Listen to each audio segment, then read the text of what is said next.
Hi everybody, I hope you are doing well. Today we will talk about how to fix or how to solve the problem of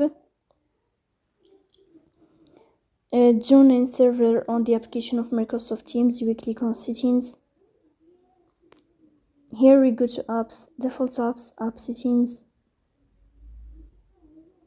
In this page you search about the application of Microsoft Teams and we click here.